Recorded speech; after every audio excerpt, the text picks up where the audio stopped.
First of all, I need to introduce this particular book, this Discovery of India, this autobiography of Jawaharlal Nehru. I don't know how many of you people has read this. Anyone read this? No. Okay, it's a very beautiful book.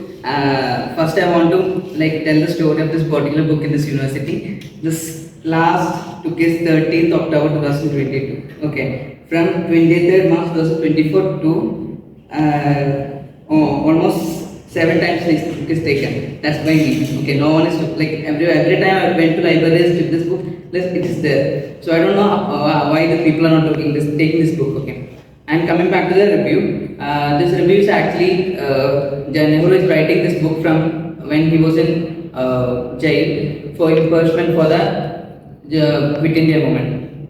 So he took 5 months to complete this particular book.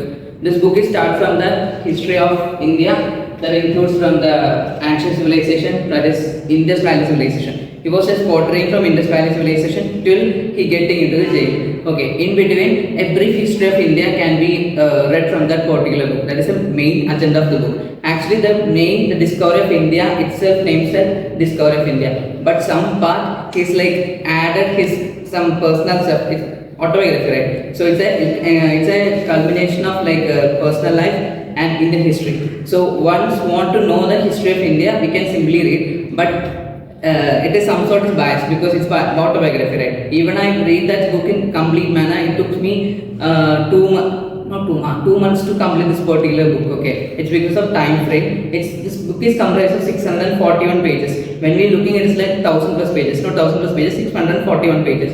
And this book is I just converted to 8 sectors. That is, first part is deal with the Nehru. For me, Nehru is like a great leader. As an I would say the class I'm supporter of International Congress. So I was very fascinated by this particular leader because for me, so other people will say he's a thinker, he's a prime minister. For me, this personal suggestion, personal taste is he's like a diplomat, a great Indian diplomat that I ever seen in the Indian history, because he has used the many diplomatic things from the 1912 something to 1947. In between jail, he also used some diplomacy. That's the first thing. And second thing, when we comes to Nehru, is that he was a man of diplomacy at the same time family man. He just managed 2 things in his whole life in better position when compared to other leaders.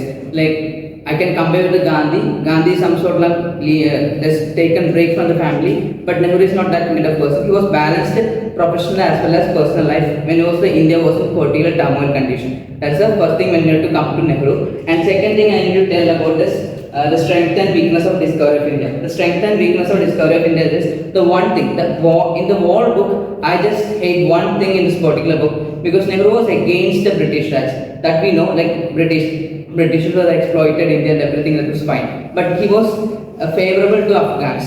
Okay, for Afghan he has some sort of personal favoritism, I think, because he was supporting Afghan people. It's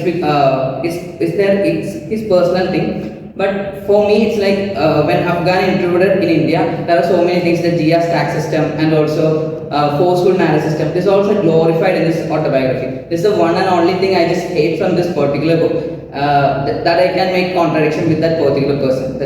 And third thing is dealing with the style of the book. The book is written we can see Nehru writing is as poetry as well as a good writer. It's a person having diplomacy with a high amount of poetic language. He used that kind of writing in this book.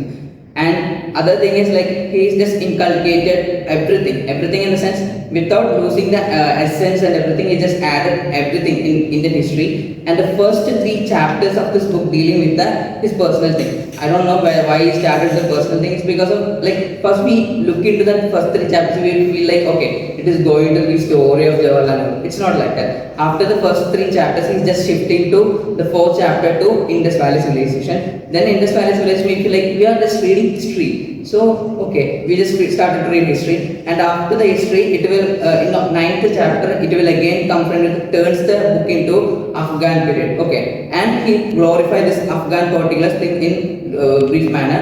Then after the struggles for the independence and the Swaraj system, home ruling and everything, in this particular last sector. And finally, Okay, he's a great philosopher. As per his writing, he uses some sort of philosophical things mixed with the factual things. This is the thing I love that the person. As I said, he's a person of diplomacy, as a person of philosophy, and he also added some poetic elements.